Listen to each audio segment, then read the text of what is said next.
세 번째 장에서는 우리가 과제 만들기를 지금까지 알아보았다면 나머지 퀴즈 과제와 질문에 대해서 알아보도록 하겠습니다. 자, 세 번째로 퀴즈 만들기에 대해서 알아봅시다. 똑같은 과제인데요. 이번에는 퀴즈 과제라고 하면 퀴즈 형태의 문제를 만들 수 있는 과제라고 생각하면 되겠습니다. 그래서 우리가 세 번째 여기에는 본문 내용 알아 형성평가 이렇게 할까요? 그래서 본문 내용 형성평가라고 생각을 해봅시다. 그러면 퀴즈 만들기는 퀴즈 만들기를 누른 순간 화면에 보시면 이렇게 블랭크 퀴즈라고 해서 구글 폼 형태의 퀴즈가 만들어짐을 알 수 있습니다. 그리고 아래쪽에 이렇게 엑셀 파일로 성적을 갖고 올 수 있도록 성적 가져오기가 활성화되어 있습니다. 클래스룸에서 과제 점수를 가져올 수 있고 점수 가져오기를 할 수 있으면 사용하면 각 설문지에 사용자가 1회만 응답할 수 있다라는 이런 메시지가 있습니다. 그럼 블랭크 퀴즈를 이렇게 눌러보도록 하겠습니다. 어떤 퀴즈를 만들 것인가 라고 생각하시면 되겠죠. 그럼 위쪽에 블랭크 퀴즈는 이 퀴즈 파일의 파일 이름이 되겠습니다. 그러면 일단원 형성평가라고 한번 해봅시다. 그리고 여기에는 일단원 형성평가 오늘 예를 들어 뭐 할까요? 예를 들어 단원 핵심 개념 알아보기 이렇게 퀴즈의 큰 제목을 했다면 자, 첫 번째 나오는 것은 아이들한테 문제를 낼 수 있겠죠. 오늘의 핵심 단어를 고르시오 라고 이렇게 내고 오른쪽에 보시면 어떤 형태로 낼 것인가를 할 수 있는데요. 구글 퀴즈의 정말 좋은 장점이 이렇게 간단한 단답형으로 할 것이냐, 장문형으로 할 것이냐, 객관식으로 할 것이냐, 그리고 체크박스는 여러 가지를 선택할 때 2개 이상의 답을 선택할 때 체크박스도 있습니다. 그리고 드롭다운도 있고요. 자, 객관식 그리드나 우리가 평소에 쓰지는 않지만 이런 것들도 많습니다. 그래서 실제로 우리가 1점에서 5점까지 어떤 이렇게 점수를 줄 때 고를 때 선형 배율이나 이런 것도 쓰기도 합니다. 그 외 날짜와 시간 이런 것도 있거든요. 그래서 오늘의 핵심 단어를 고르시오라고 한다면 예를 들어 국어는 아니지만 예를 들어 수학, 영어 그러면 문제를 가장 좋아하는 과목은 이라고 한번 해보겠습니다. 그리고 체육이라고 한다면 여기에 약간의 인공지능 기능이 들어있어서 내가 가장 좋아하는 과목은 했을 때 구글 클래스룸의 이 퀴즈에서는 본인이 이렇게 약간의 문제지를 이렇게 제공을 하기도 합니다. 이 문제는 객관식 질문일 것 같다라고 주어집니다. 그래서 이렇게 객관식으로 저는 해보겠습니다. 그리고 퀴즈이기 때문에 당연히 답안이 있어야 되겠죠. 그래서 답안이라는 거를 이렇게 누르면 이 중에서 뭐가 답인지 정답을 선택을 하도록 되어 있습니다. 그래서 가장 좋아하는 과목은 한다면 학생이 물론 여긴 답은 없지만 어떤 과목을 선택하고 예를 들어 이것이 정답이라고 했을 때 나는 10점을 주겠다. 그리고 답변 관련 의견 추가에는 보시다시피 학생들이 잘못된 답을 했을 때 정답을 했을 때 뭐라고 줄 것인가에 대한 겁니다. 그러면 다시 한번 예를 들어 논리적으로 향상될 수 있는 과목은 수학입니다. 학생들이 만약에 틀렸다고 생각하면 정답이라면 참 잘했습니다. 라고 답을 해도 되겠죠. 그죠? 그 다음에 요 두 가지 중에서 굉장히 좋은 점이 하나 있는데요. 그게 바로 이런 유튜브 링크를 줄 수도 있습니다. 무슨 말이냐면 학생들이 어떤 잘못된 답을 하고 난 다음에 그 유튜브를 다시 한번 보고 그거에 대한 영상을 보면서 내가 뭐를 잘못했는가에 대한 영상을 보는 것도 중요하겠죠. 그죠?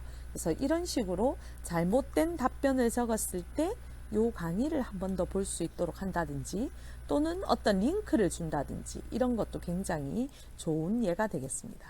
그래서 이렇게 해서 저장을 눌러서 학생들한테 이렇게 자료를 받을 수도 있습니다. 자, 다 됐으면 완료 버튼을 눌러줍니다.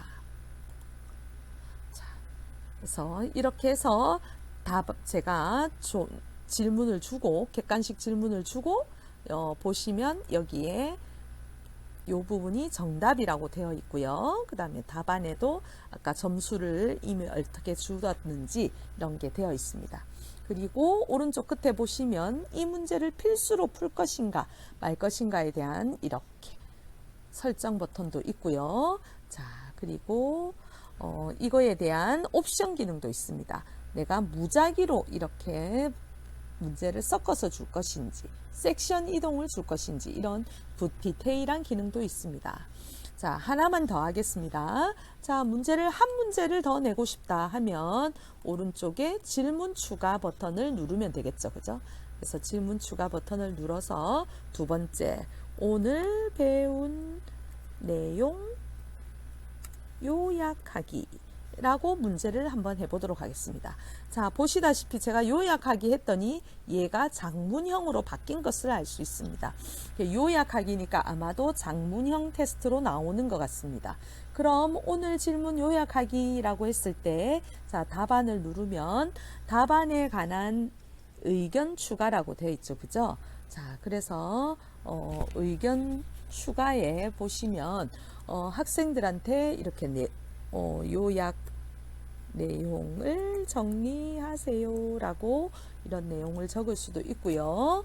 또는 학생들의 의견에 대한 어떤 이런 것들을 쭉 볼 수가 있겠죠. 그죠? 물론 서술형이기 때문에 자, 이렇게 되어 있습니다. 자, 완료를 눌러 보겠습니다. 그래서 이렇게 장문형으로 줘서 점수도 10점 만점으로 이렇게 할 수 있습니다. 그러면 지금 이런 식으로 해서 문장이 모두 다 퀴즈가 완료가 된다면 자, 다 했기 때문에 그냥 꼬표를 누르시면 퀴즈가 만들어지겠습니다. 학생들한테 퀴즈를 냈고요. 자, 그리고 오른쪽에 있는 것은 아까 두 번째 시간에 제가 2장에서 충분히 설명을 하였습니다. 모든 학생들한테 낼 것인지 또는 몇몇 학생들한테만 퀴즈를 낼 것인지 이런 것들을 설정할 수 있고요. 점수도 줄 수 있고 기한도 줄 수 있습니다. 자, 우리는 클래스룸 체험으로 해서 과제를 만들어 보겠습니다.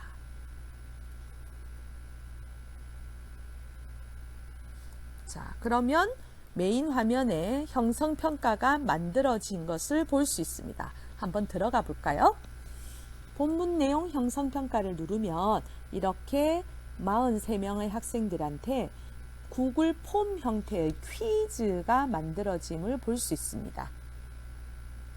네, 과제 보기를 누르면 이렇게 학생들한테 이 퀴즈가 학생들한테 이렇게 배당됨도 알 수 있습니다. 자, 제가 한번 눌러 보겠습니다. 자, 지금 보시면 이렇게 학생들한테 퀴즈가 나가 있음을 볼 수가 있는데요. 학생들은 이 문제를 푼다라고 생각을 하면 됩니다. 그래서 학생들한테 보이는 형태가 이렇게 보인다라고 생각을 하면 되겠습니다.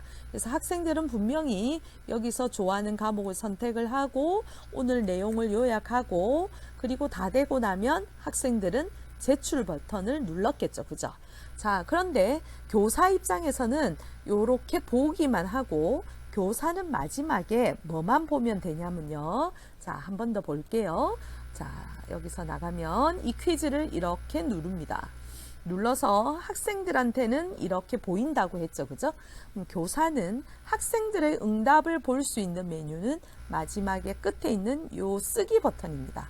이 쓰기 버튼을 딱 누르면 방금 학생들한테 나갔던 게 보일 수 있고요. 여기서 응답이라는 메뉴를 보실 수 있어요.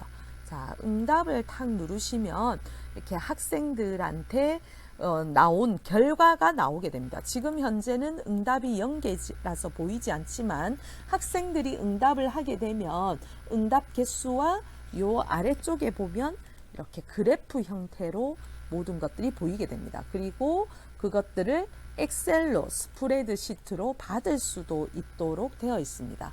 그래서 이런 과정이 학생들의 그 형성평가 푼 내용을 일목요연하게 볼 수 있는 장점이 있겠습니다. 자, 그럼 이 부분이 어떤 이야기인지 제가 잠시 선생님들께 요 한번 보도록 하겠습니다. 자, 아까와 유사하게 이렇게 학생들한테 나간 거고 교사는 이 버튼을 누르면 학생들이 응답한 것을 볼 수 있다라고 했죠. 그죠? 자, 그래서 한번 눌러서 제가 응답을 한번 보도록 하겠습니다. 이거는 제가 수업 시간에 했던 내용을 가지고 했던 예시 자료인데요. 자, 응답을 68명이 했다라고 나오고, 자, 아래쪽에 이렇게 보시면 누가 했는지 응답이 나오고요. 조금 더 화면을 내리면 이렇게 응답한 거에 대한 그래프 결과를 볼 수 있습니다.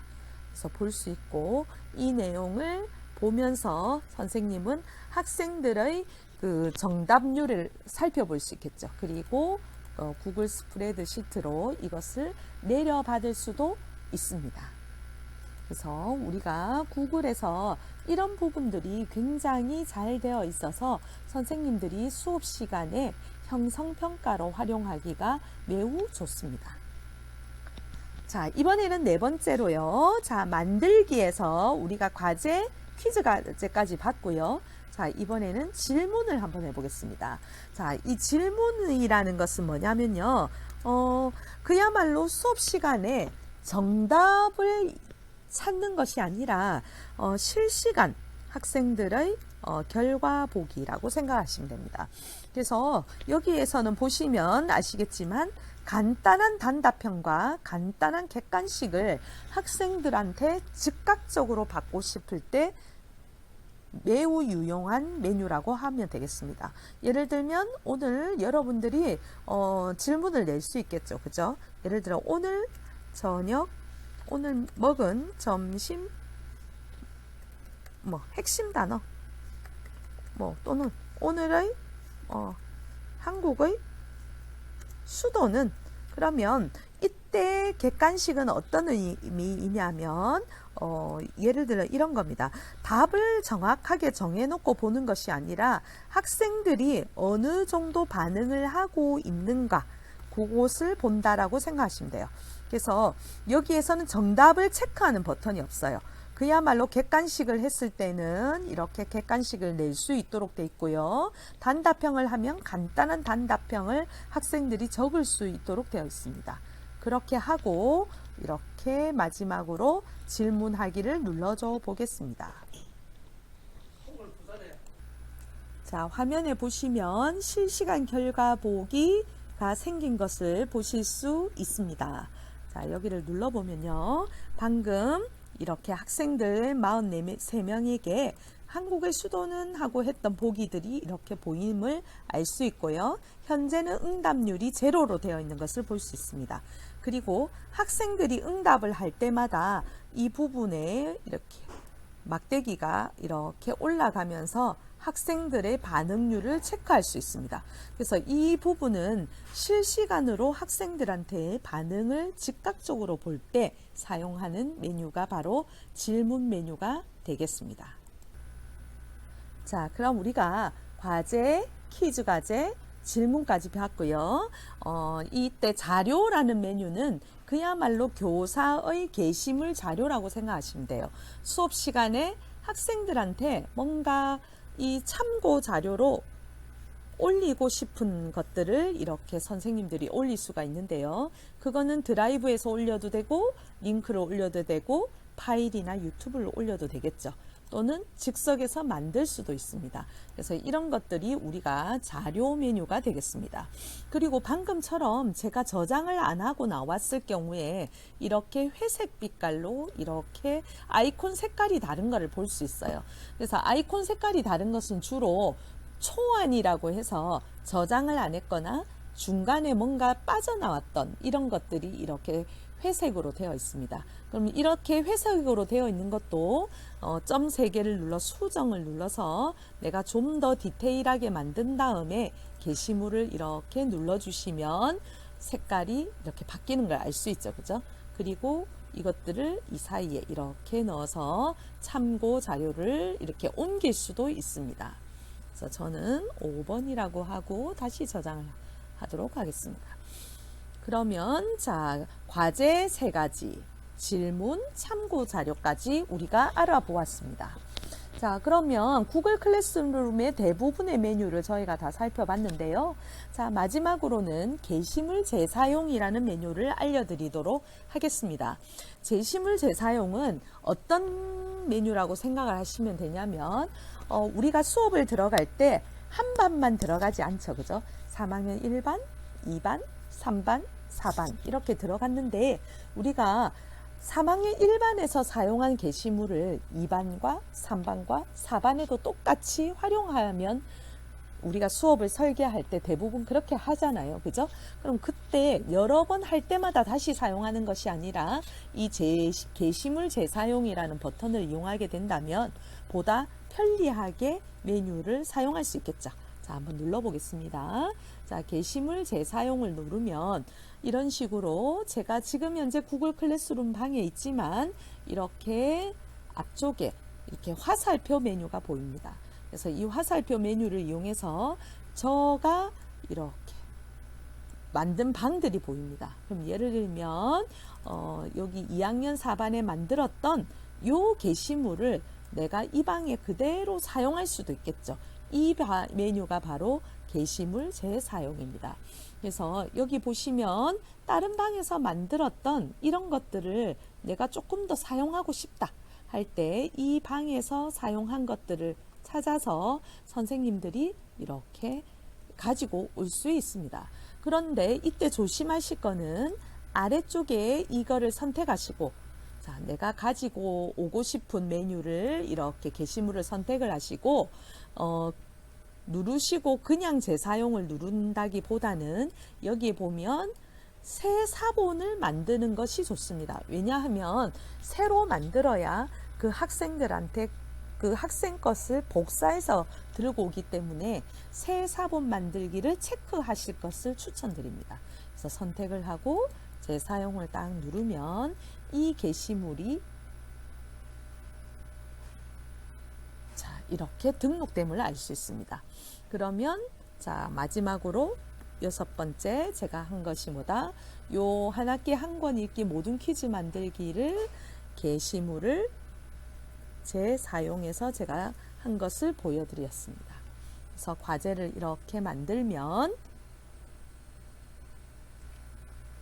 자, 보시다시피 다른 반에서 만들었던 게시물을 이렇게 바로 복사해서 갖고 올 수도 있습니다. 자, 그래서 이 게시물을 이쪽으로 옮겨 보겠습니다. 그래서 이런 식으로도 만들 수가 있습니다.